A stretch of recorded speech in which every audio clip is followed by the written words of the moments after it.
Let's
see if I'm going to share the screen. That's going to look like this. It's gonna look like that.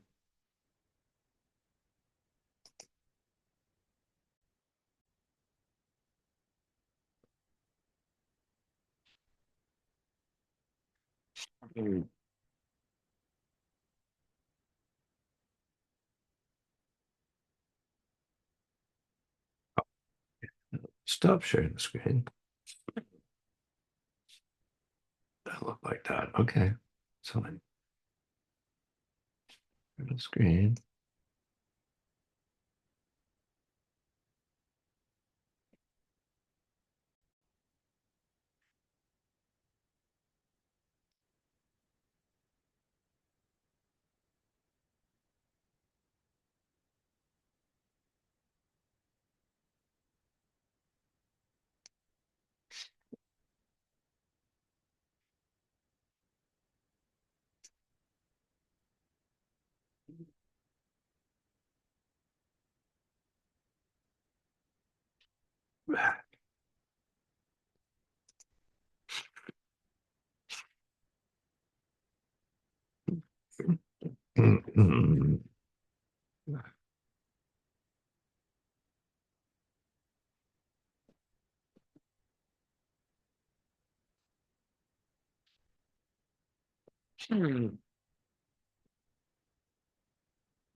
Oh, here we go.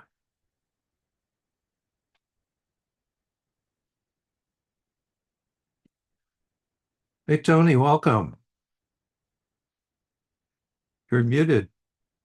Good morning. How are you? I'm good. I'm good. Excited to be here. Well, me too. Now, where's your office? Are you down in Palo Alto? Just a little bit south in Los Altos. Oh, okay. Right. And Silicon Valley. oh my gosh, can I borrow your cat for a while? Oh, here. Oh, so spoiled. So His name's Luna. He likes to sit on the desk while I work. So Luna, I it's don't my know. therapy cat. Here he is. Luna, someone's talking to Luna, you. What? What's Luna, going you're so on? beautiful. Meow, meow. They're not really eating the cats. It's just a rumor.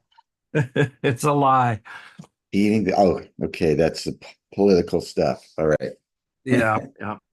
None of that going on today, I'm sure. No, no, we don't need to talk about that. No, it's been going on long enough. Done. I just FYI, I think it's going to be going on a lot longer.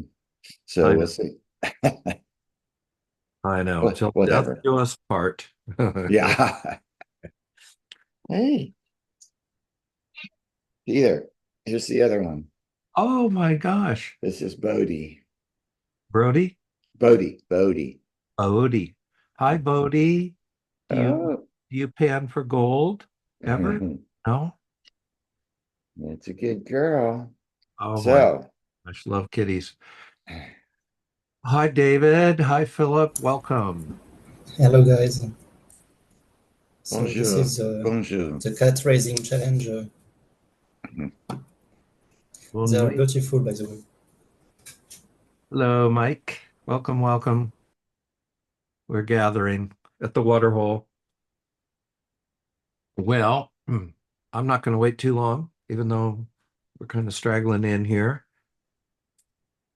because I want to get through all the goodies I've got for you. I think today is one of the really pivotal days, maybe one of the highlights of the whole series. Very, very important, very exciting, worth kind of getting in our becoming aware of and having present in our minds some very important stuff. So, yeah, you guys doing well, I trust. Thumbs up. Not bad. Cool. Getting my notes ready. Okay, here we go. Welcome, welcome, Benny. Everybody. Okay, cool. Okay, awesome. Not sure where Sid is, but that's okay. This is all being recorded, and as usual, I'll post the recording onto the Integration Nation website when we're done. Uh, Link to the transcript, slides, and all of that. I'm going to turn off notifications on my computer.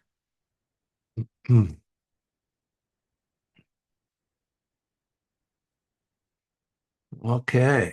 All right. There will be no dance this morning. Sorry. But we'll hopefully stir it up with ideas. Um, I don't know if you guys have danced with Robert Glover on Zoom, but that's fun. Okie doke. I'm going to switch over to sharing my screen, and you'll have something to look at while we're going through this. Today, we're going to talk about relationships and money.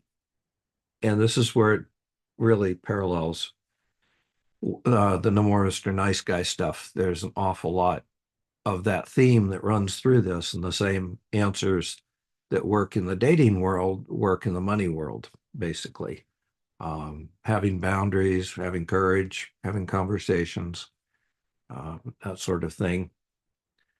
This is, like I said a minute ago, probably the most powerful uh, area that we'll look at in these 8 weeks. And I have a special gift for you guys. I swear to God, it's like the golden key to relationships. So stay tuned for that.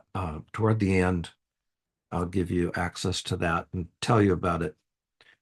Uh, Yes. yeah, we're Having a lot of money. I'm just kidding. having a lot of money. All that glitters, all that glitters. Okay, so what are some of the areas where relationships and money intersect? Obviously, in uh, choosing relationships and fostering open communication,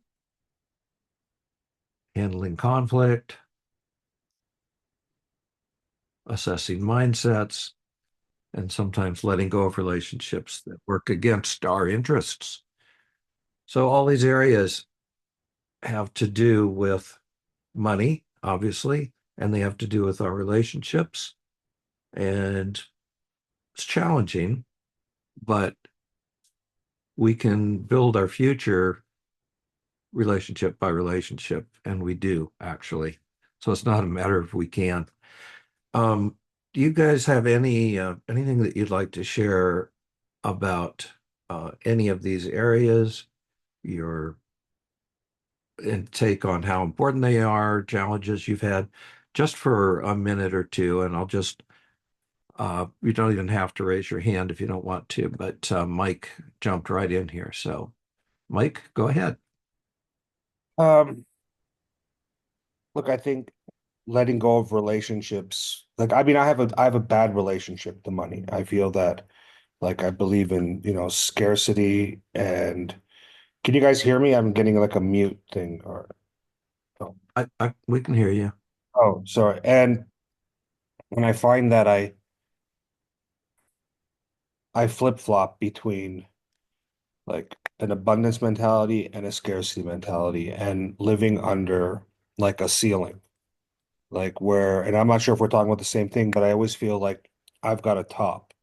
And why can't I make 5 times what I earn? Or, I sometimes I feel like I make the most money I made in my career right now. Mhm. And but I'm still not where I need to be. I'm still basically living a fat paycheck to paycheck. And it just seems like I have always been paycheck to paycheck. When I made, you know, X amount of money, I make 5 times what I make now.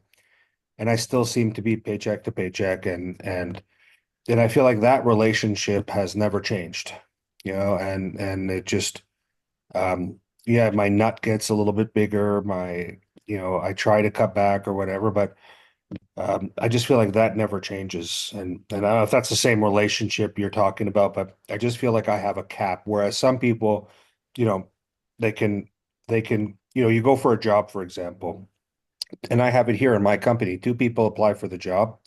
One person's, we're going to hire between 80K and 100K. One guy says, okay, we offered you the job, 80K. Thank you very much. And we offer 80K to the other guy goes, no, no, no. I won't come less than 97K. But he's in the range and they're both doing the exact same job. Just this one person obviously has a different relationship with their worth and money. And I feel like I struggle with that. I share your experience, actually. It's interesting how that works. Today, you've helped me realize that I didn't clarify. Today's focus actually is on our relationships with people and how that affects our money. So, the relationship with money is important, and scarcity and abundance. Almost feel like we should do a special session just on that. Um, but I do believe that scarcity and abundance is a choice, looking at it either way. So, um, Tony, I'll make this quick. When you talked about relationships and money, it occurs to me, sharing personal thing, like uh-huh. my wife has a very different relationship to money than I do. I am very cautious and careful and probably scarcity mentality upbringing. She believes that, oh, if you really love someone, you just share. You should share without question. And it's like understanding each other is a little bit difficult. It's like, well, you didn't understand that I'm afraid of not having enough, and you think that it means I don't love you, So there's that language, or that each person having a different relationship to what money means is part of what needs to be figured out. So that's my contribution for now. Well put, well put. And we will be tackling that kind of area, that part of the challenge of being in relationships. And I may have some interesting tools for you to explore. I don't know if they'll totally get to the bottom of all of that, but they might help unpack it and begin a mutual journey of discovery before we're done. So, um, recall a time when you experienced each of the dynamics that I'm going to raise on the slide here. And the idea here is just to get in tune with thinking about relationships and money. So this is just to wake up the neural pathways. So if we have open communication, it can help prevent costly surprises. And Lord, they can be costly. That's all I'll say about that. Shared accountability helps maintain financial discipline. So I think that's why we're here, is to enjoy the privilege of having good men supporting us and somebody to talk to and to be held accountable. Mutual respect for financial boundaries. So think of a time when you've experienced something with these, whether it was a success or a failure or a struggle or just bookmark it for future exploration. In the long term, the right partners multiply opportunities for wealth creation in so many different ways. Introductions, support,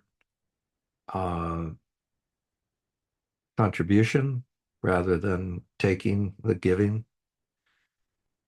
Poor partners, definitely separations, dissolutions, lawsuits, payouts, whatever.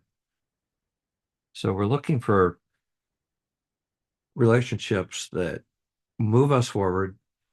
I wouldn't say, just dump the relationships where people are not good financial partners, nothing like that. We have relationships, obviously, for a lot of different reasons, but being conscious of the fact that we're building our financial future with every interaction that we're having.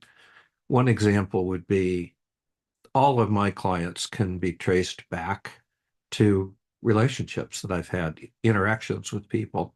In the beginning, it was my accountant, my psychologist, my estate planning attorney, who started referring clients the first week I opened up my doors without even being asked. And I still get referrals from people I met years ago who heard my story and my passion and remembered it. And when the time was right, they came in as clients. So I think every group I've ever been a part of has been a source of clients for me. So in so many ways, relationships impact our financial well-being. Also reflected in our financial choices. So I'm going to go through a few of those. Or actually, I was going to suggest that we talk about it. So call to mind a time when a relationship influenced your financial decision-making, positively or negatively. Probably come to mind pretty quickly. Maybe a marriage that ended in divorce, or somebody who referred a huge client to you, somebody who taught you how important 401ks were that spurred you on to contributing, and you're enjoying the fruits of that now. So yes, Mike, you're the first one up. I say, I don't want to dominate the call. Does anybody else want to go first? So it's my divorce, and I think it was probably helped me significantly financially, just because I was going down a path of life that's unsustainable, where my ex-wife wanted to live like multimillionaires, yet we weren't multimillionaires. And I live in Panama in a beautiful 200-meter ocean view apartment, and my wife was telling me, ex-wife was telling me, we live in a shithole. We need to live in a penthouse. And I go, we live one floor below the penthouse. Like, we're basically the penthouse, And I just realized, and I think I came to a realization. I think COVID helped me also with money, that I will never be able to protect my family if I continue in this relationship. Like, because anytime I got $10,000 bonus from, it was, can I get my teeth done, my this done? I'm thinking, how do I protect my kids? How do I pay my, my kids' school forward or something? And as tough as that was, I think it was a very positive impact on me financially because it got me out of, you know,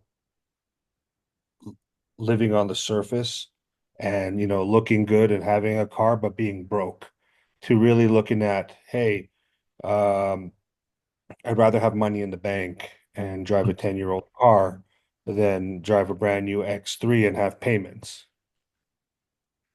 That's really, really valuable. Live like Warren Buffett. Drive an Right. old Chevy or something. Benny, you have to. Yeah,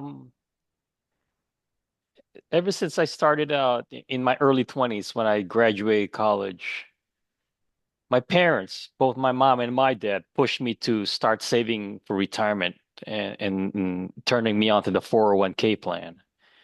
And that's paid dividends. That was what, 38 years ago.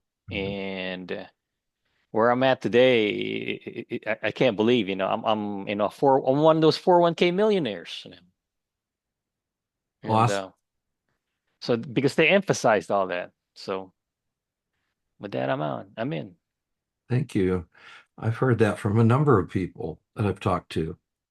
In fact, maybe 100% of the people that started saving young have attributed that to their parents. So I guess kids do listen a little bit. Take one or two more comments and then moving along. So, Philip, So positively, early this year, I was dating a woman, and she was an art gallery owner in Mayfair, which is the most exclusive, costly district or part of London. And having an art gallery there means you are frequented by billionaires. So what happened is she opened me or my eyes. I was pretty close to the abundance of money, especially where I am in London and how accessible it all is. It was shocking the stuff she told me about how much people spend for very little things. But this is talking about a class of people I haven't only heard about. So that got me into the business program, that got me into restarting a new business and all of that to where I am now. So it positively impacted me in a way I don't think most people have experienced. Negatively, on the other side, I had moved to LA to try and get my film career going in Hollywood, but I fell madly in love with a Texan woman, and I don't know what happened. I was so enamored. I just gave up everything I wanted to do in my profession, money. I just spent it all on her, getting her bags, trying to win her approval. Sex is fucking amazing. That's probably a reason. So that destroyed me financially. This latest one just showed me what's possible in the world. Yeah. With that, I'm in. boy, those are dramatic examples. Thanks, Philip. I think we have one more person, or maybe not. Let's cruise on. You have one more person. Let me chime in. So There you I, are. yeah, I think two relationships. One, I think what I'm very grateful for, sort of my dad had a big thing about you don't spend the money you don't have. So no debt ever. And I'm so grateful for that. I've never had a single rupee of debt in my life. Like I've earned thousands and made thousands of rupees on my credit card points, and I've never paid them a dime. That's one. And on the flip side, I think it's a reverse question, right? I think where a relationship a money has impacted relationship is sort of with my sister, my younger sister. For a long time, I just sort of bailed her out, for her mismanagement of things. And I think it affected our relationship. It got better. But I kind of keep a secret nest just for a crisis that that'll come her way, which in some ways I like to do, and some ways I'm resentful about. But that's what it is. That's fantastic too. Thanks, Sid. So I'd like you to like take a few minutes and have you pull out a piece of paper if you have one around and a pencil or a pen and draw a financial influence network. Put yourself at the center of it and list individuals that play significant roles in your financial life.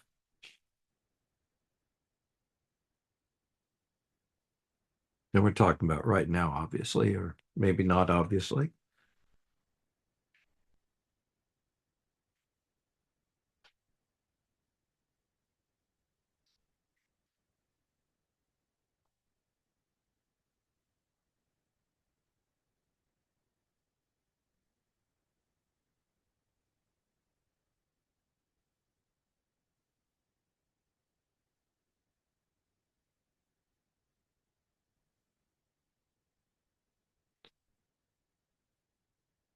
And this one, we're not going to be sharing. You don't have to share it with anybody, what you're drawing. So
this could also include different associations or groups you're part of,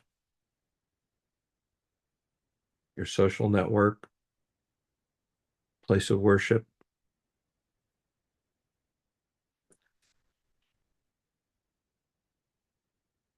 your clients.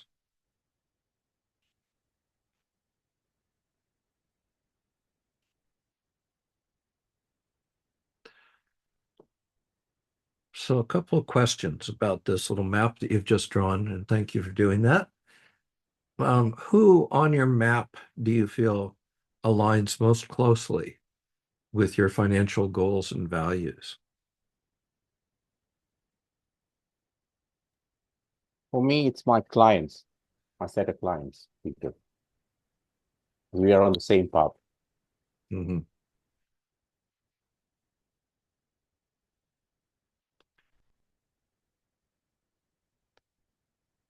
The people we hang around with rub off on us one way or another. Our mothers were right. Pick your friends carefully. The second question is, who challenges or inspires you positively? And who creates tension or discourages your growth?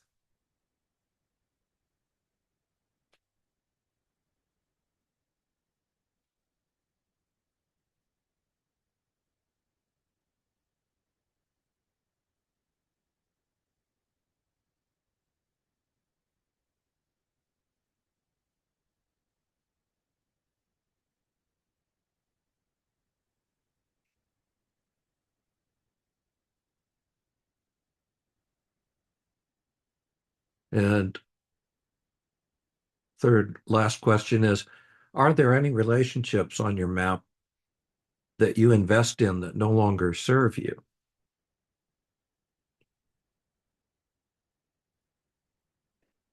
And we're only talking about in terms of finances.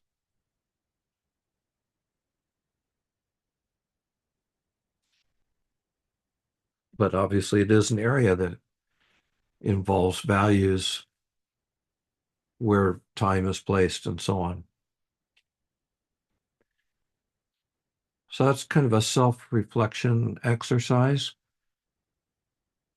But again, we're trying to get a focus on how we operate in terms of our relationships with others And one of the things I like to do, for example, is when I meet people, if I have a chance to really converse with them, I ask them what their passions are, what their projects are, what they're up to. And that's always a great topic of conversation, generates a lot of energy. And in return, we get the chance usually to share what we're passionate about. And that opens up so many possibilities of suggestions, referrals, introductions, maybe even starting a project together. So this is how we're interacting. I have a picture of an amoeba and swimming on a slide and bumping into other amoeba for some reason.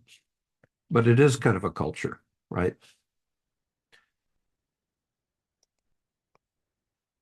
So this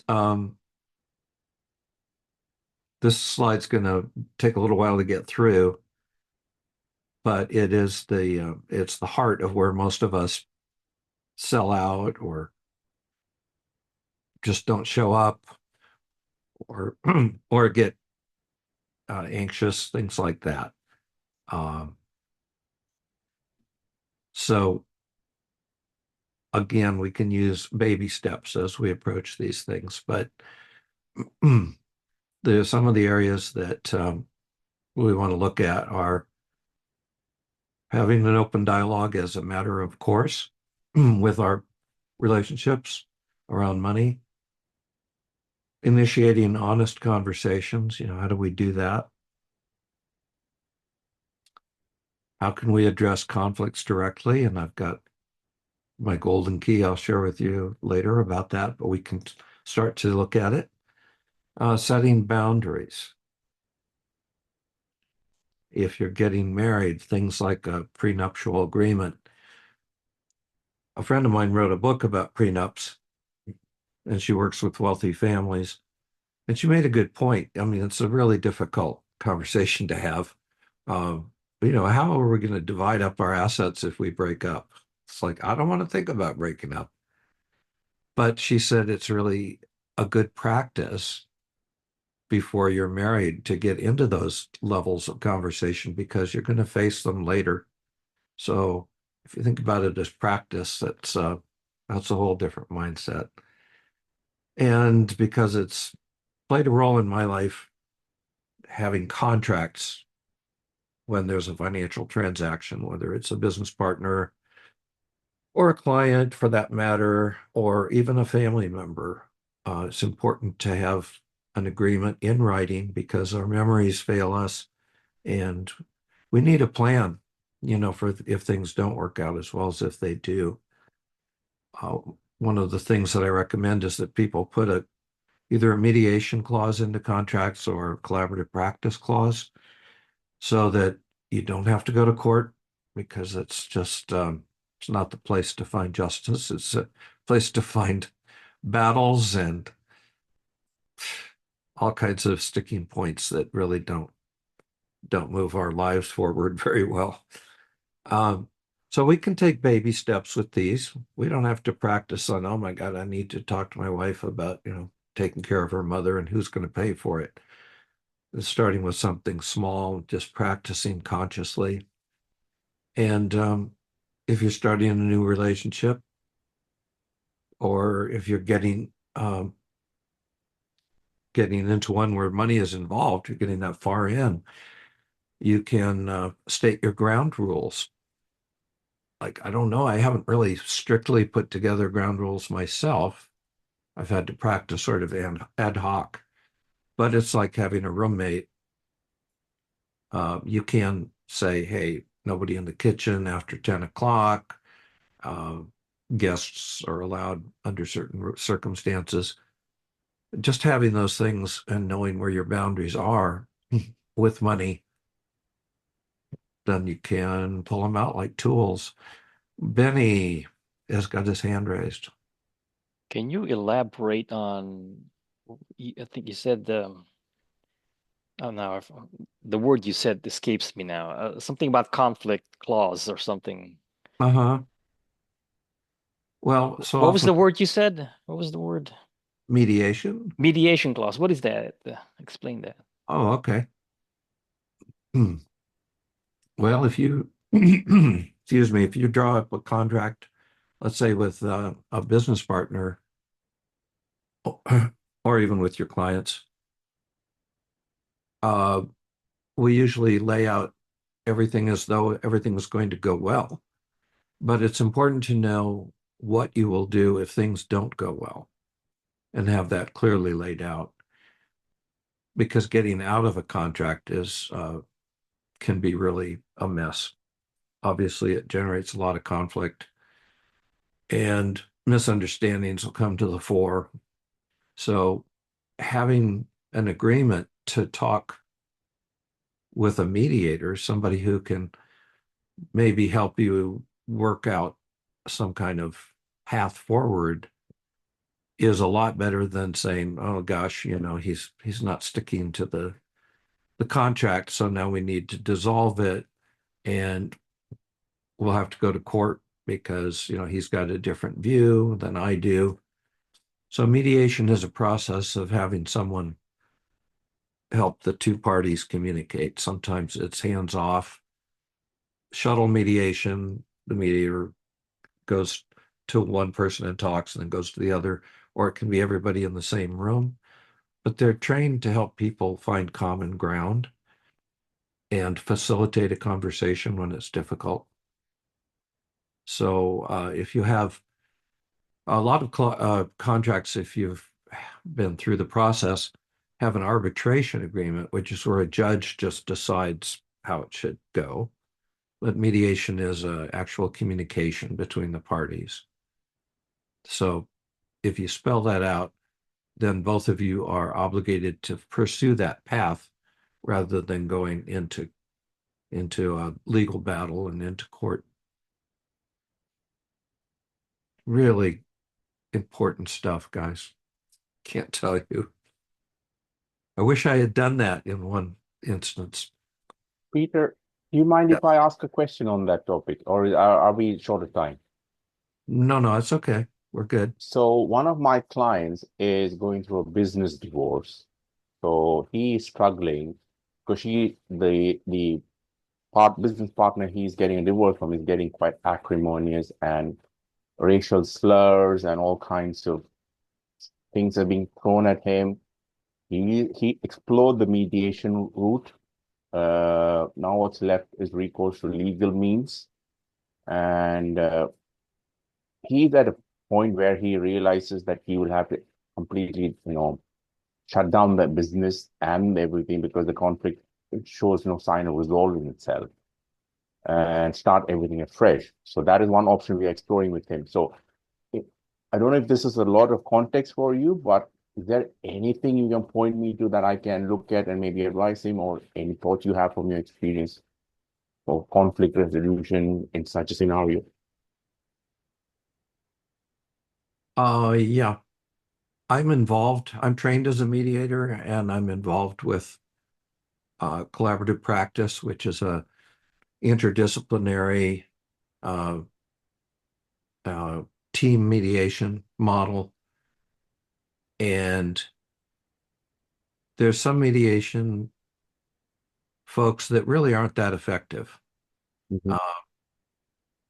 We just worked with a family, and this could be, I suppose, transposed or used in the setting of a business relationship. But we had a family that has a business, and about 8 key players in the family, about 50 members. We got like $150 million involved, and they had started down the mediation road and it had failed, but they wanted to give it a try. They knew they wanted to stay out of court, because when you go to court, it's really a crapshoot. It may be decided on some legal technicality that has nothing to do with anything, and you don't get to tell your story in full. You've got lawyers filtering it, and there's just so much random stuff. And then there's a ton of expenses in documenting things and drafting documents and arguments. And it's all built on adversarial on an adversarial model. So you're out to attack each other. You're out, really, it's a battle. Whereas mediation can save you a lot of money, and eventually you're going to have some kind of settlement. Probably neither one's going to like it. But the last thing I think anybody wants to do is go to court if they've experienced it. So I'd say number one, see if you can find some other route, because going to court is a crapshoot, and it's expensive, and it just generates a lot of hostility. Number two, I would say, just because you tried mediation and it didn't work doesn't mean that it can't work. It may be that that person only focused on the positions of the parties rather than what's behind that. So with our family, they had been arguing about some money that was borrowed and, technical kinds of things, transactions. Well, once they found out that they had all been working selflessly to support the family and what was good for all. I mean, this family was really just wonderful people, really smart, really hardworking. And once they discovered that why they weren't being appreciated, it was just a lack of expression, really. They walked out of the room after 15 years of conflict, completely in love with each other, offering support, hugging, crying. It was so cool. And the other mediators had not succeeded, but we did. So it's core to dealing with people. We always have some kind of disagreements. Conflict's normal. I spent most of my life avoiding it, but it actually is normal and healthy, and doesn't have to be a problem. So I would say to your friend, just if you can avoid court, that would be good for both people. Long answer, but really important. No, very important, because I think on the same lines. I'm slowly getting to go back to mediation, but with somebody else, opening up that. Yeah. Thank you, Peter. Yeah, find a good mediator. I have mediator names in this country, but not in other countries. Yeah, this is UK specific. Yeah, so I'll have to find something. Yeah. So Ari raised his hand. Oh, I was just going to say, I have experience with mediation during my divorce. Mm. I was really hoping that would be enough to settle our differences. And fortunately, we were able to settle the custody visitation schedule with mediation for our son. And we agreed on 50-50, but we could not come to an agreement on the financial settlement. And we didn't even have a lot of money, but my ex-wife was in graduate school, so she was accumulating loan debt. And I just really didn't want to be on the hook for that, especially because there was more, it was growing debt. And it's just like, your spouse, has been, you've been providing for them, and then they decide they want to leave, and then you get stuck with their debt or the debt they accumulated. It's terrible. So we couldn't settle that without the attorneys getting involved. That wasn't something we could settle in mediation.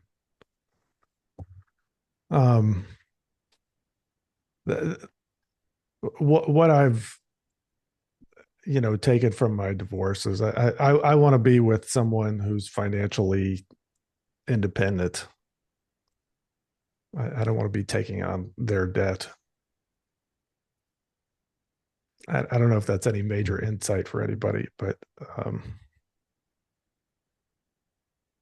it's that part of initiating a relationship and not picking somebody who's in the hole.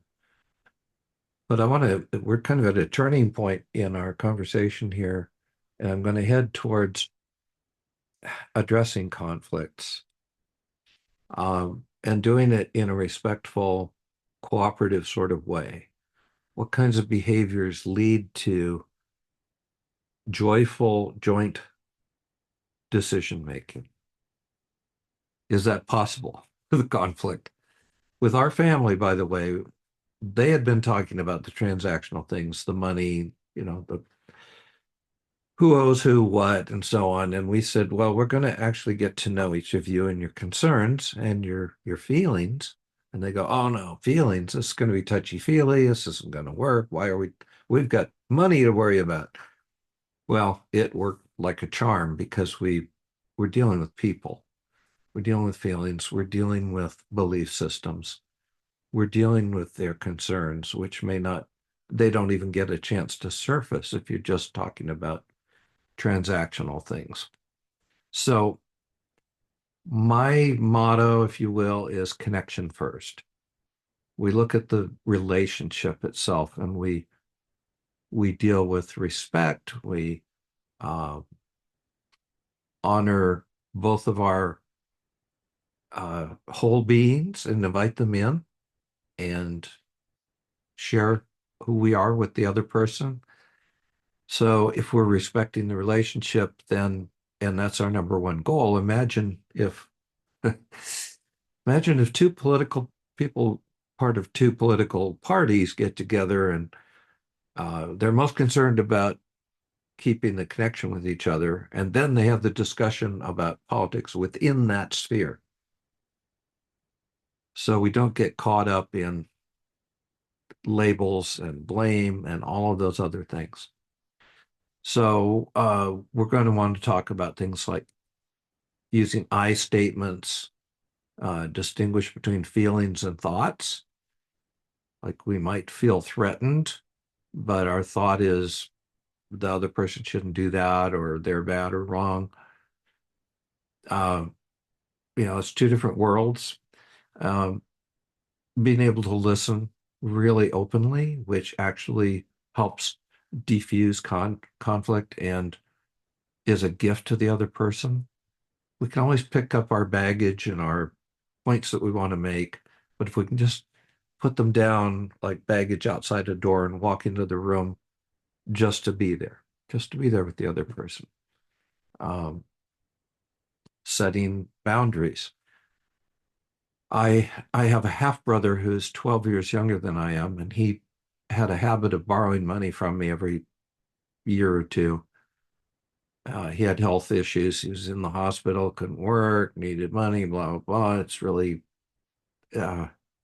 with my heart, it's like, how can I say no to that, But it was a pattern that went on for too long.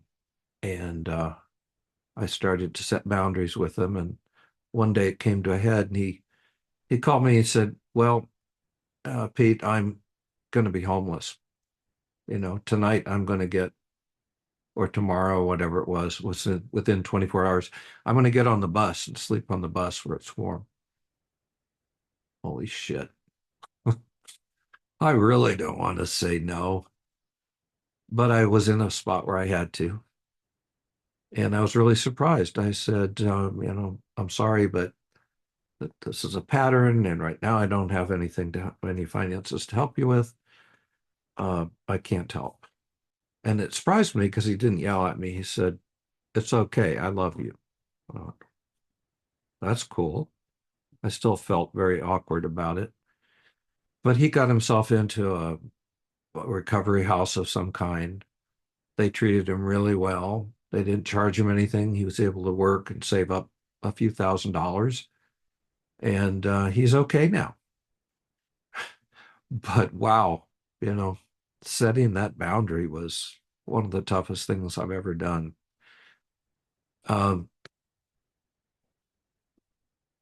So I'm going to share an article about building trust, and then I'm going to talk to you about my golden key. So I'm going to bring up my chat area, and I'm going to share an article called Building Trust Through Authentic dialogue.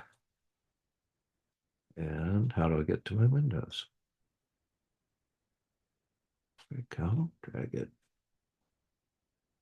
here. Oh no.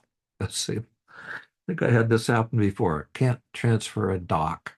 So I'm going to have to post it into the online chat area for this group, which I will do, I promise, by tonight for sure.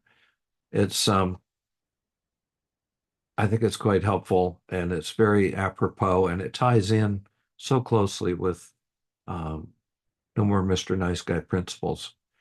So it covers things like power of open dialogue, transparency in sharing concerns, not being nice around money, initiating authentic conversations, things like the I statements and releasing the need for approval or validation, replacing covert contracts with direct requests, a technique called DEAR, which is for financial conversations, describe, express those feelings, assert, making requests and reinforcing it with focusing on positive outcomes, facing conflict constructively, setting and maintaining boundaries, breaking free from people pleasing. So sorry that I can't share that article. I'll make a note to myself to fix that before we meet again.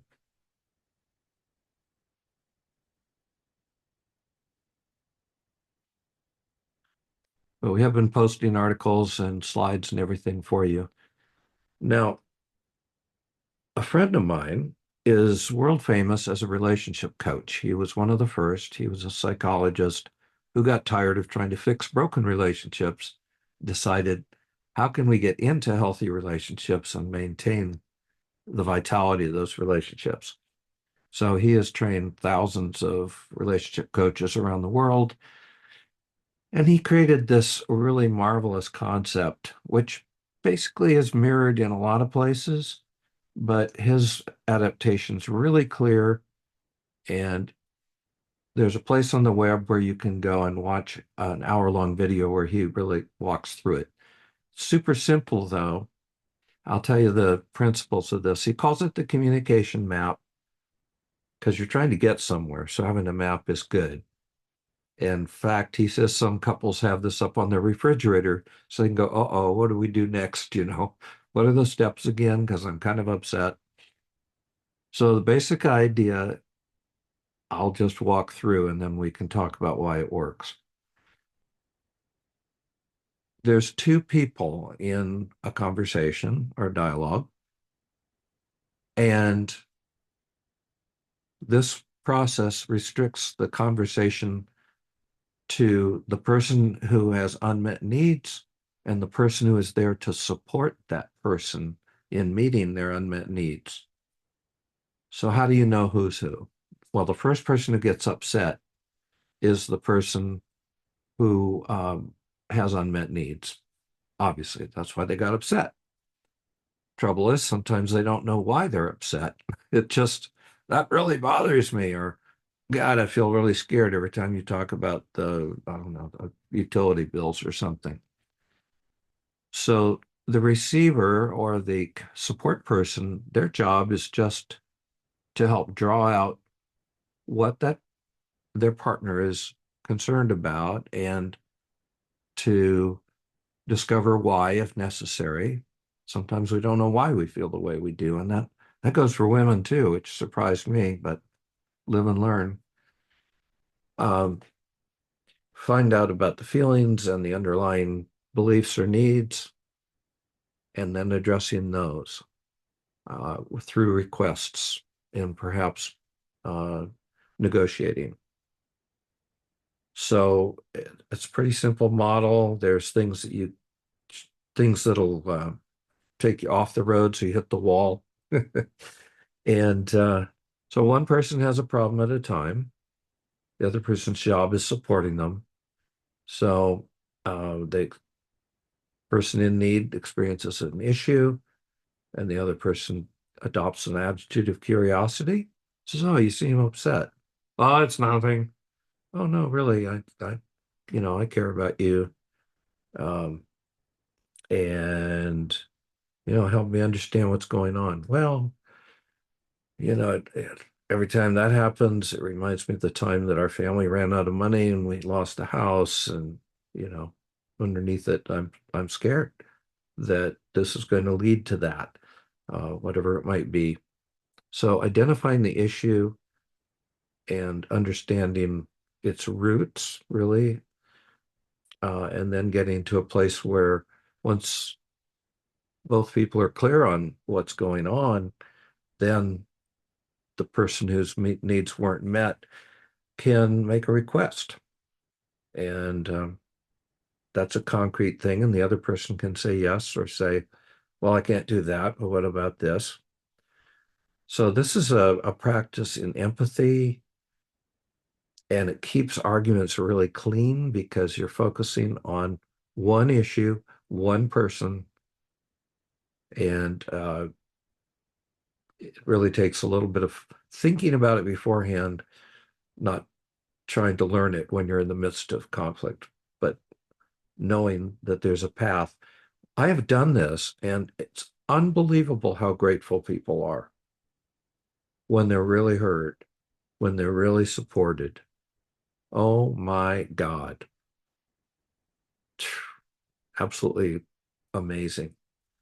So it gives us an opportunity to have conflict and not have it be destructive, but rather have it be constructive. Because we're all learning, right? I think we're in relationships to learn and to grow. It helps us practice establishing boundaries with the support of our partners. And it allows us to have candid conversations because it builds trust. I'm not going to be attacked. I'm going to be supported if I have a need. So you can go to, whoops, let me go backwards. You can look up David Steele and communication map, Steele with an E on the end. And I've got a link in the resources slide that we'll get to later. I just can't say enough about it. It's magic. It's frickin' magic. And I'm sure you've all had pieces of this or heard it explained different ways. But I learned this 25 years ago, and it's great in business. It's great in personal relationships. And you don't even need the cooperation of the other person, except to be your support person. You can be a support person, and the other person doesn't have to know you're following kind of rules of the road. So I really, really recommend trying it because you will not believe the results and how good it feels. We don't really have much time for practicing a candid conversation, but if we had a few more minutes, I'd have you pair up, and maybe it could be a fictitious situation, but to imagine talking to some of the people in our lives that we need to have conversations with around money. That could be a whole session by itself. So homework, or in winding this up, writing down one person or organization that you need to and will have a conversation with. And you're not alone, so get coaching if you need it. Get it from a friend, get it from someone else in this group. But think about someone that it would be good to have a conversation about money with. By the way, before I go on, I met somebody in a money class years ago who had been living his life very low key, kind of on the run. He didn't want to earn money because he owed the IRS a bunch of money, like $72,000 back when that was a lot of money. And his whole life was just dictated by trying to hide out, trying not to have to pay it. And he had hired CPAs who go before the IRS and argue your case and so on. That went nowhere. So he was really desperate. And we were in this course and they suggested, well, how about having a conversation? So one day he picked up the phone and he called the IRS himself and he said, I don't know if you can help me, but I've had this situation going on. I don't really think I owe this 72,000, but my lawyers or my attorneys I've got a one-track mind with my case. My CPA hasn't been able to work this out, but if you just listen, that would really be great. The woman listened to his story and said, you know what? I agree with you. I'll talk to my supervisor. And she went away. She came back. She said, I got it removed from the books. It was like, instead of having somebody go and fight with the IRS, just call them up, be vulnerable, tell your truth, ask for help. That was a life-changing conversation for him. And I've never forgotten it because it's just a really sweet thing. So get coaching if you need it. Like, okay, you can go in with this and that, and I'll be here when you're done. You can call me, if you're upset. Support is good sometimes. This is an optional thing. The communication map and ebook are like $10, $12 or $15. So it's not something you have to do, but check it out on the resource page and look for baby steps. These are new muscles. We need to build our confidence in these areas. That's fine. And again, having a mediator or someone who can help you through a conversation that is at the point where it's touching on legal issues, getting help with that's good. So this is the homework assignment during the week is to prepare for next week, and get the wheels turning. We're going to talk about leadership and legacy. So if you would visit tinyurl.com/willingwisdomindex, and you will find a 50-question survey there that you just can do for your own benefit about your preparedness in your estate plan. And it will give you feedback on what your next steps should be.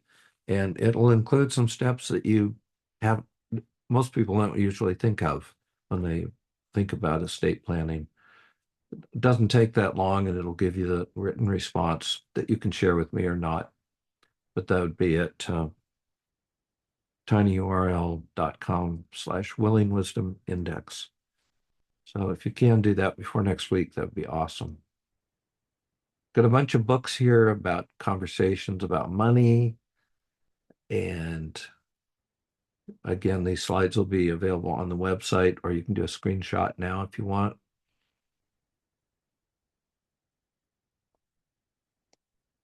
And general book on difficult conversations, getting to yes if you're negotiating.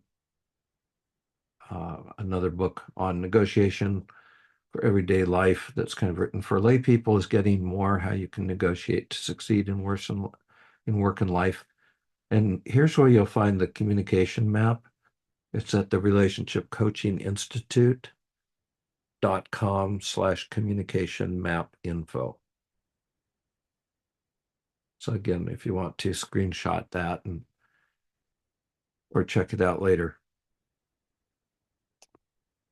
And that is it. And it's 10 o'clock. Am I good or what? Any last minute things or people who want to stick around for a few minutes with comments or questions? I hope this has been helpful. Thank you, Tony. Thank you, Philip. It's all about people, folks, like it or not. But we have an advantage when we have good experiences in the men's community. We just naturally come to expect that we're going to have good interactions with people because we've been blessed, been given the gift of of a positive and supportive connection. So we're more inclined to take those steps to reach out than others would be. So email me if you want support or you need anything, referrals, whatever. Mike, you're not muted right now. Did you have a question? Oh, no, sorry. Did I do that by accident? Sorry. No, it's okay. Unless we can stay on and you want to talk, give your 2 cents about people that are looking to trade full time. I'd love to hear your wisdom. Oh, okay. All right. I'm happy to share what I think I know about that. Anybody else want to stay on and talk about relationships and money, perhaps? It's going to have a lot to do with how successful you are financially or what you can accomplish in the world. Yeah, I'll hang out for whatever people want to talk about.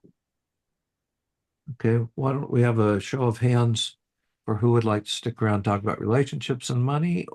Otherwise, we'll go to Mike and trading. Okay. Well, we got Philip and Tyler anyway. So yes, stick around if you want to and have the time. Thank you all for being here. I hope again that this is helpful and bring up anything you think about or experiences you have in the chat online.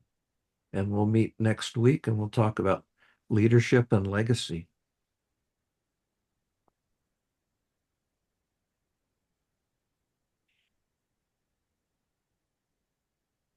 All righty.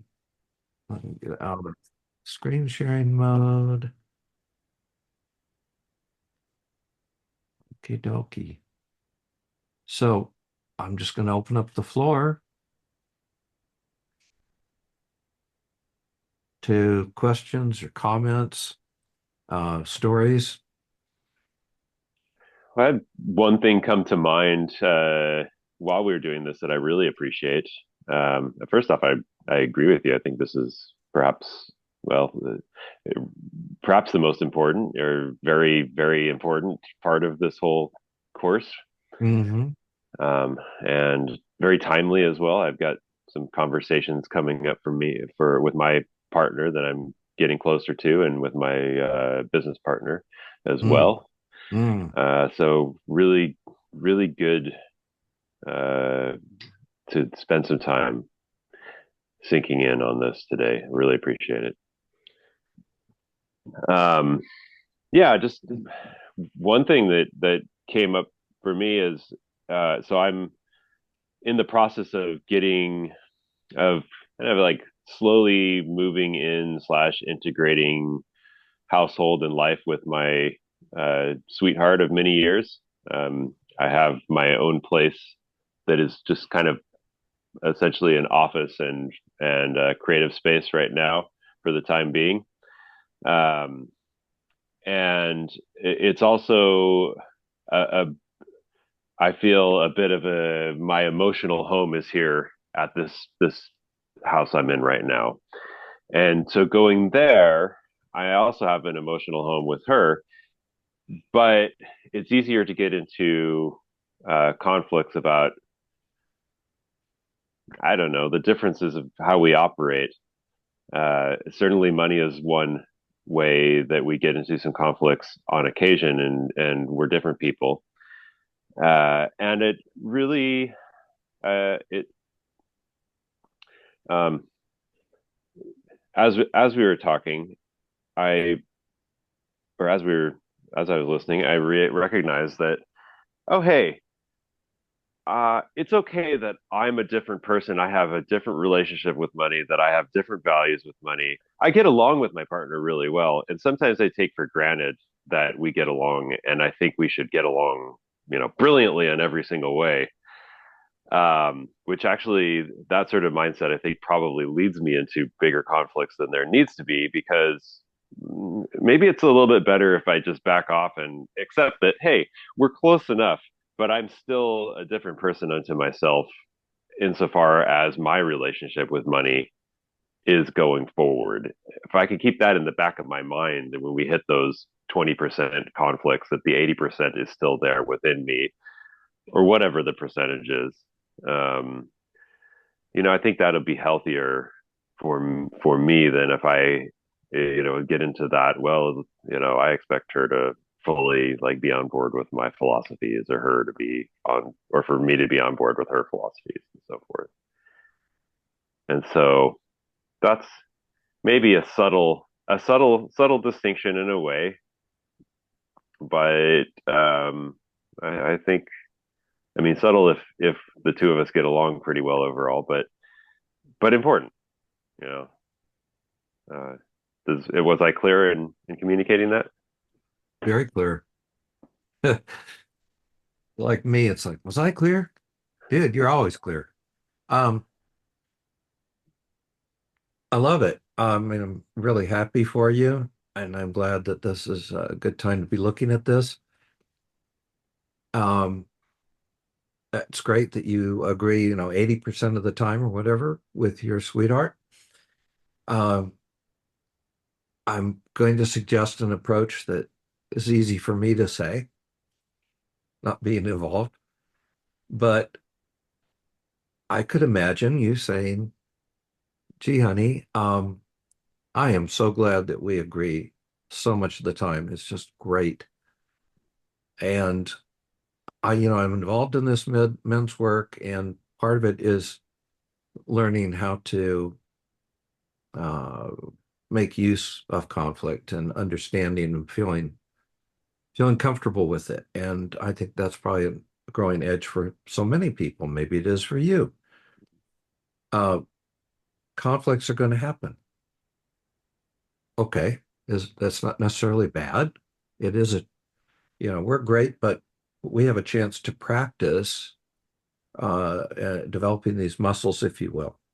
And we could talk about the underlying beliefs and expectations we have around money. I don't have a source for that, but we could create one pretty easily. Like, what do you like to have a nest egg? How much do you like to splurge? How do you reward yourself? Have you ever had experience investing? And you could put something together real quick, actually. But let's acknowledge that conflicts will happen, and maybe have once every month or 3 months have a conversation, and both of us can grow in our feeling of safety with each other, and we can practice this communication map thingy that this weird guy talked about. um, you're really anticipating the future and saying it's great now and it could be better. And I want this is like a vaccination against serious conflict, if you will. Yeah, yeah, I like that. I like that a lot. And I recognize one of the things that I think I'm trying to say is that if I'm trying to, I think I do some of that already with her, but if I'm trying to direct uh, my relationship with her into a good place so that I can feel good about money, but it doesn't quite work out in that 20%, at least maybe it doesn't work out immediately. Maybe it takes a while. Maybe we have to go through conflict. Maybe the conflict's going to take, several weeks or months or even years to fully work into a place where we both feel good about it. For me to be able to go, wait a minute, let me come back to feeling good about myself and how I relate to money while we sort out this conflict. And that way I don't freak out because, oh, we're not getting it right away. You just don't understand me or whatever. Like, no, it's okay. Like, let's go through this conflict before. We've done it lots of times in other ways and even around money too. But, hey, so we have some differences. All right. But I can meanwhile come back to me.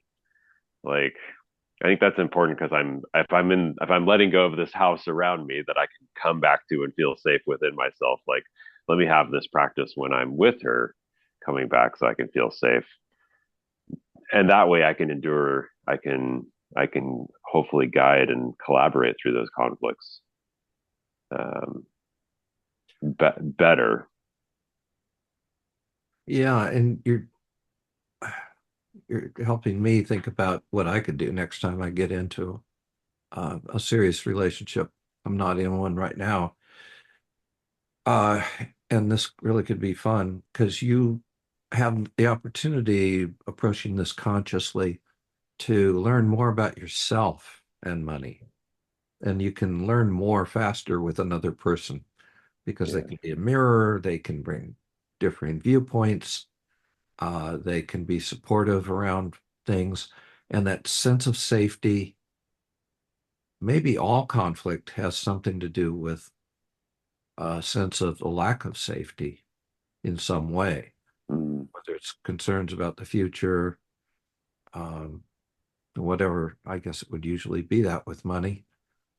So there's that, but there's also, you talked about conflict in a way that made it sound like you're talking about during a typical conflict when there's uncomfortable emotions involved and maybe a lack of understanding compounding that. I'm using conflict in the sense of one of you wants to do things one way and the other wants to do it another way. Mm. There's no, we're just talking about the facts without any emotions attached at that point. It may Mm-hmm. trigger emotions, Mm-hmm. but conflict itself doesn't have to have any particular emotions attached to it. I mean, one person might say, "Oh, this is terrible. We can't have a conflict. I'm afraid for the relationship." Another person might say, "Oh, goody, a chance for growth." Right. I don't know who that is. Not me, but it could be. So yeah, if you could work it out before it becomes any kind of disagreement or uncomfortable type of conflict, that's a possibility. And another key that I've learned in collaborative practice mediation is we often stay on the surface and talk about our positions, Mm-hmm. like, oh, we have to have X number of dollars in the savings, or no, the vacation's more important. But underneath it, what are the intentions behind it? Like, oh God, I can't bring in politics today. It's just too much of a third rail. But I think we're all after the same core values. We want safety. Mm-hmm. We want safety for our families.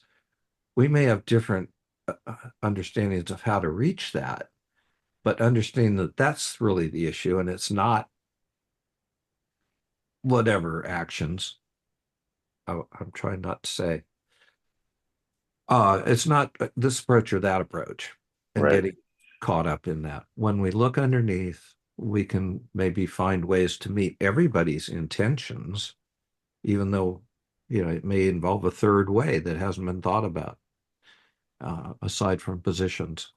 So it's more effective because it's addressing the real problem, and it often is an area where you find agreement and then work from that point. So we're just talking about exploring, making life better, being on a learning journey, practicing empathy and curiosity. We'll get there. We will get there. Just having this conversation is extraordinary. Yeah. So I'm going to move on to Ash, if that's okay. Yes, definitely. Thank you so much, Peter. It's easy from my, perspective here. Hey guys, I joined the party late with the whole time daylight saving shit going on. Oh, Yeah, so I was like, I realized it was on the thing, it still says whatever, but I have recordings. So I think this is an interesting topic. I just wanted to put some practical light into what happened to my life. I was in a relationship. I was married to this person. This was a blended family situation. It's probably a little relevant to your money and relationship story. So we had assets. She has children. I had children.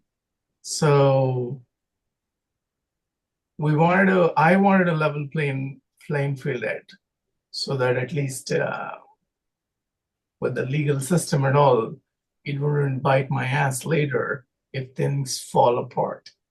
So I upfront went out and did a prenuptial, which she fucking hated it because obviously the playing field wasn't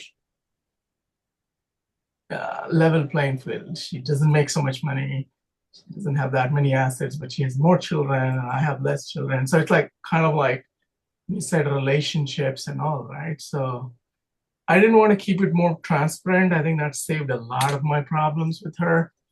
Later on, hindsight, had I not had a prenuptial, I would have been a pretty bad sport because she would have pulled her machete out and chopped 50% of what I have.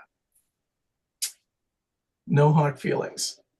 So I am just wanting to let all the dudes here not be so naive and think that women or whoever you date is going to be the sweetest woman when you meet them. And the only way we could navigate this whole shit with her was with that prenuptial, which was such a blessing to me. I was like, everything was like clearly said. If you are married for 5 years, if you're married for 10 years, if you're married more than 10 years, it was a percentage. It sounded very mechanical, but it saved the fucking load of shit and headache for me. Because we thought through, if any woman is coming back to you and saying, oh, you're so unemotional, you're thinking this is a business relationship, that's a huge red flag to me. If you're not comfortable talking about money upfront, which means there's an insecurity out there, which means there's an ugly can of worms which is going to open up, eat your life. So I just thought I should throw that out to all the great men here.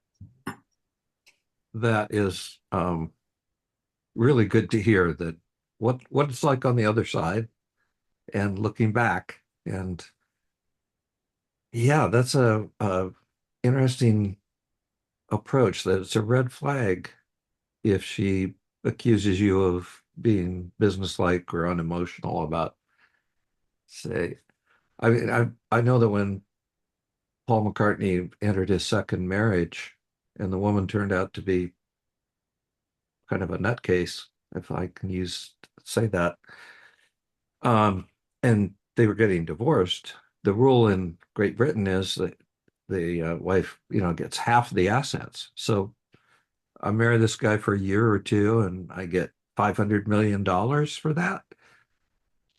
Luckily, the court stepped in and it gave her a few million, but wow, what a price to pay if he hadn't found a way out of it.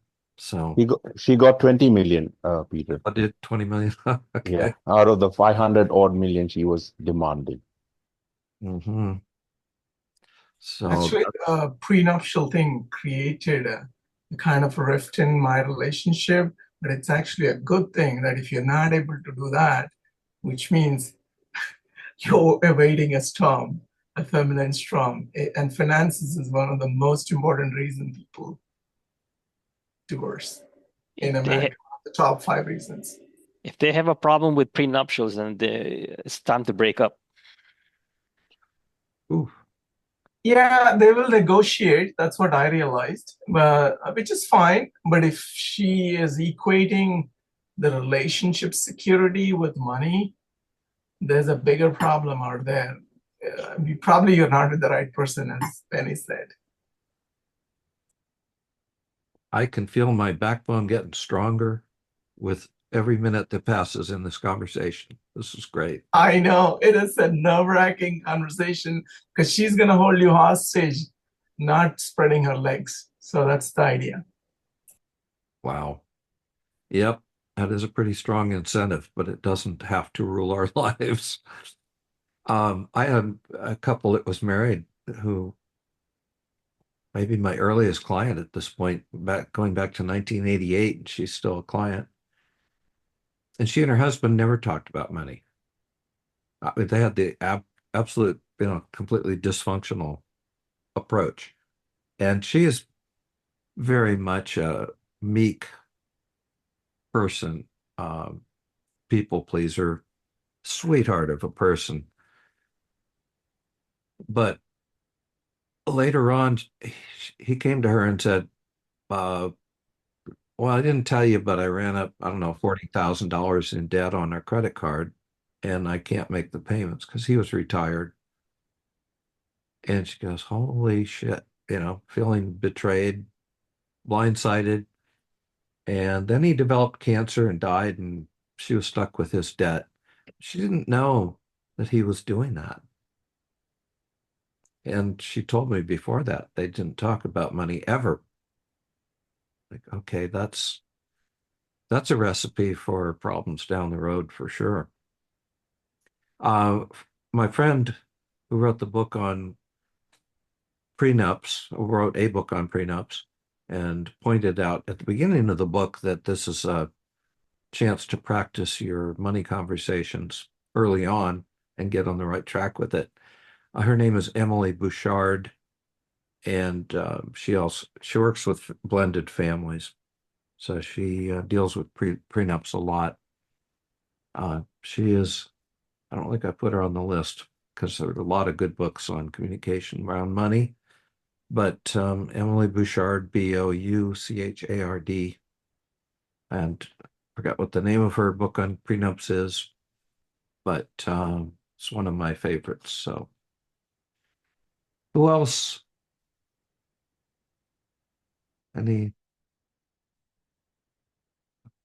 Bye, Mike. We'll go out and have great conversations. I love wrapping it up with that good positive. If people give you a hard time, it's probably at least a yellow flag, if not a red flag. And we can't control the outcome, but we can control our actions. So just reward yourself for taking the right steps. And the outcome is oftentimes out of our hands with relationships, which is sometimes scary. But we'll get a little further if we practice communication. So, yeah, I'll hang around and talk about trading. Was that Mike that wanted to talk about it? Well, anyway, yeah, I'll stick around for a couple more minutes, but otherwise, great call. The recording will be online by tomorrow because I've learned how to do that, and I'll put up an article or two and the slides. And thank you so much for your contributions and for being here. Peter, I had a question. This Otter thing which you're using as a notes taker, do you pay for that? I do, and I really, really like it.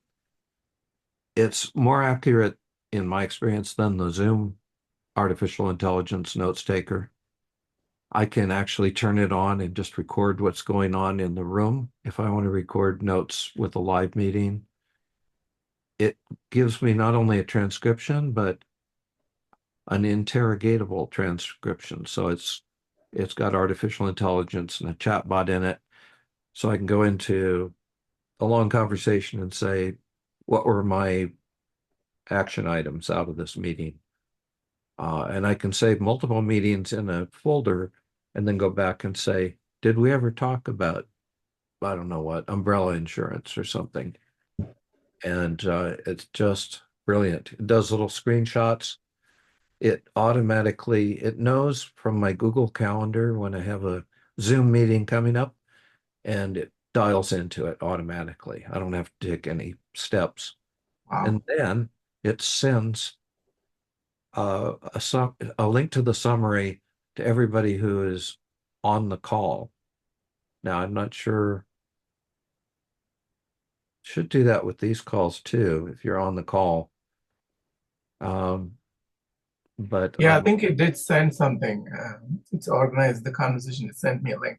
Another question I had, Peter, I know how relevant it is to this chat GPT, and I think these tax forms, I'm trying to analyze them to see where the business is in terms of the business health. Have you used any softwares to go like ChatGPT Bart, which goes and looks at these tax forms, 10 or 1040s, and then gives you a picture? I just want to see like how it's looking, like where are my numbers in a picture? do you have a ChatGPT Plus account? I don't. You might still be able to just upload the actual tax form. You might want to black out the personal information before you do that, and then ask it questions about what it sees on the form. I think it would, or ask it, what can you tell me? And that's brilliant. I've been looking for tools to analyze tax returns as a way to get to know clients and look for opportunities. I hadn't thought about using ChatGPT for it, and I'm the guy who teaches people how to use it. So thank you for that suggestion, because I'm going to try it. But yeah, I just wanted to use the first page, and I Yeah. wanted pictures of it because these numbers kind of like bore my head. I just don't like it. I just want like colors and like paint me a picture of this tax return kind of a thing. I'm more like an artist kind of a person. ask for it. Yeah, that's what I Because- probably going to do that. Part of the prompt, the structure I use is telling it who it's acting as though it is. Like, okay, you're a CPA, you're a tax professional. I need to find out if this business is healthy, blah, blah, blah. Right. I will upload the tax form, and please provide the output in charts and tables wherever you can. Make it readable, easily digestible. See what it comes up with. Yeah, yeah. Yeah, that's what I'm probably going to try that because I have like few tax returns which I'm trying to analyze and project and see what's going on. Is it doing well? I have comparisons, but I want like a little visual on that. I'll Cool. bet you it can do it. I've taken screenshots of emails that I thought were a little fishy looking and put them in and said, is this spam or not? And it actually figures out a lot of stuff from just what it sees and makes assumptions and helps you evaluate it. So, and you can take a picture of your refrigerator and it'll tell you what recipes you can make with what's in there. So the multi-mode of being able to use audio or text or pictures as input, but getting output in all of those modes also is something worth looking into. And I was going to say, if you had a Plus account, you could go into the GPTs that people have made, the custom GPTs. No doubt somebody's made a tax interpretation type of a GPT that draws on authoritative sources and so on. There's hundreds of thousands of these things people have created. There may be one tailored just to that use. Got you. So you were suggesting buy the Plus account and kind of like, and also kind of take out all your personal information and see what it brings on the first shot. Okay, I think I'm going to try to do that. And Try the free account first. yeah, I'm going to create. I already have an account, but I think I got to get the Plus. Do you use to analyze Google Sheet? Have you ever used ChatGPT to analyze Google Sheets like information data? We have our own sheets that we've created that we use for analyzing portfolios and things that I created in Excel back in the 80s and modified over time for new things like Roth IRAs and things. So I'm pretty good at doing the interpretation myself because I created those things and I've used them for 35 years. Um, it wouldn't just be Google Sheets, but certainly Excel sheets, and you can just drag an Excel sheet into Google Sheets and it'll import it too. Yeah. That's going to be it really that's going to be a fascinating area. And I'm sure you could just go into ChatGPT and say, how can I use you with Google Sheets? Or I'd like to do this. Is it possible? Or how do I do it? Yeah, give me some meaningful data and ask a question. Hey, can you do this thing to me? Where are these things? Kind of like at least like ask it like what, give it a little form to it, not just the raw data. That's what I was trying to think through because I have data sitting there, which is all piling up, but I want to kind of like give some meaning and purpose to that. Yeah. Well, that's a great tip. I'm glad I stuck around. A great suggestion to pursue. Awesome. Oh my God, it's so good. Yeah, I'm thinking about it in hiring processes too, to look at what people write in answer to questions and maybe even have back and forth with them. There's a kind of a fad going around right now where people who have been using ChatGPT will go in and say, based on my interactions with you over these past months or a couple of years, what can you tell me about myself that I don't know? Oh, that's a great question. Amazing question. I've done that. With How, ChatGPT. how did it go, Philip? What happened? It hasn't told me anything that the tribe calls or the men's group haven't told me or found out for me. I ask it negative questions as well, as in things that kind of break ChatGPT. And so I come in from the positive side, negative side, the Yeah. outlandish side, and I test it from everywhere possible. I have the Plus account, like Peter was saying. And you have Ash, you have ChatGPT add-ons that are created by bookkeepers. If you want reports and data analyzed, graphs and all of that, look at that. You have personality, ChatGPT add-ons. You have sales add-ons, lots of things. I've used sales and prospecting stuff, but it is very, very fascinating. And it is super fast, the pro version of ChatGPT.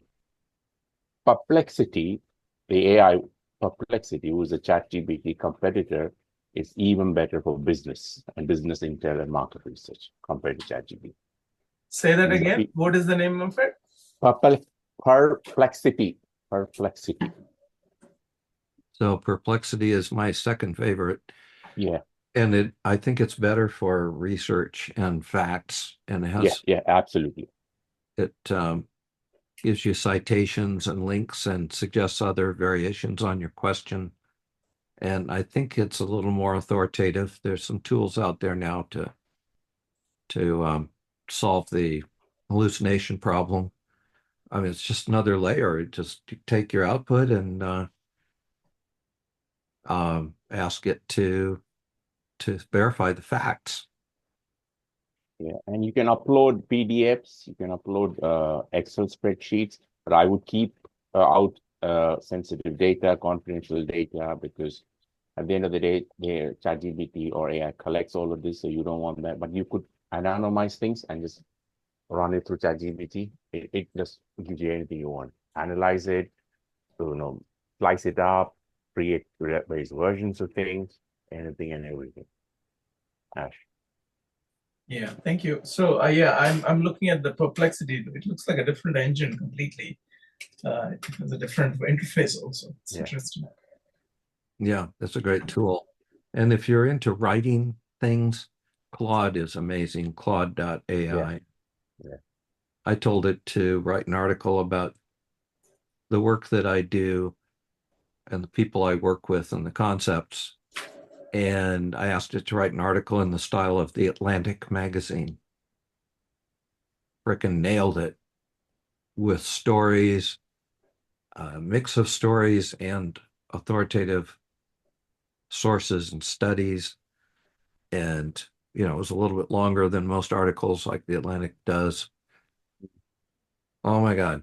I started to write a book. I told it I'd like it to have these characteristics. I'd like it to be a science fiction book with this storyline and this lesson in it. I want deep characters. I want really engaging dialogue. I just made my wish list and it just did it. Put it all Amazing. together. Amazing. Yeah, are any of these pay because I don't need high-end Maserati No, to yeah, do yeah. the kind of work. Perplexity, Are the any free of them version is free? fine. Ash, the Perplexity free version is fine. ChatGPT, you need the pro, like because you have the add-ons and things like Peter said. Claude, I know of it. I haven't used it, so Peter will advise you if you need the pro. or What's the free last version. one? Claude, Claude. But that's for article writing, book writing, you know, like Pulitzer-winning articles and things like that. Book Copywriting. writing. It's good for book writing. Claude is good for book writing. And you said Perplexity is good for authoritative citation. Market research, market intel, and business stuff. Business side, research. okay. Yeah.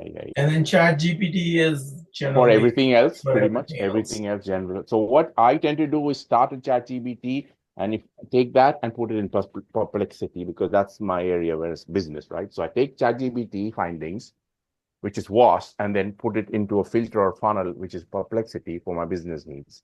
And then it gives me even more niched or narrowed down or refined findings. Gotcha. That's cool. That's great information. Yeah, you just leverage one and the other. Yeah, absolutely. I just started, as Peter was saying, I put a job listing this morning, and that's how I started this thing. And I'm like, where else can I apply this technology? And I'm like, use it in everything, whatever I want, right? Yeah. So Is it on Upwork you put the job listing? What's that? Did you put the job listing on Upwork.com? No, on Indeed. I put one on Upwork today to get a lead generation guy, and I used ChatGPT to give me the posting, and I got a great guy. I've given him a trial already. So it's amazing, yeah. Yeah, I mean, it gives me the whole, I was like, oh, whoa, it gives us format. I just told it, okay, I just need these things. Somebody punctual, like I threw in like 10 words, totally created a blast out of it. I was super surprised and impressed. Yeah. There is an interesting thing that people who are making a lot of money are doing with ChatGPT is they're asking ChatGPT to do competition research. Basically, the instruction is something like this. Please find every publication that this person has made online, and you put the person's name, and they say specifically every comment they posted, every article they put up in LinkedIn, or basically everything that they put online. So ChatGPT gets you all the information. Then you instruct ChatGPT to segment it or put it under heading. So basically you have every fucking idea about that competitor. Wow, that's crazy. That is crazy. I just heard about it. I'm meeting that person on Friday, so I'll get down. I mean, very, very, step-by-step information. But I was shocked. Wow. So it does like your whole internet presence. It'll make you naked. Or something like that. Yeah. And ChatGPT now has search functionality, like Google. You can use ChatGPT to search. So a lot of people are moving away from Google. Google is becoming irrelevant. ChatGPT is much more search friendly at the moment.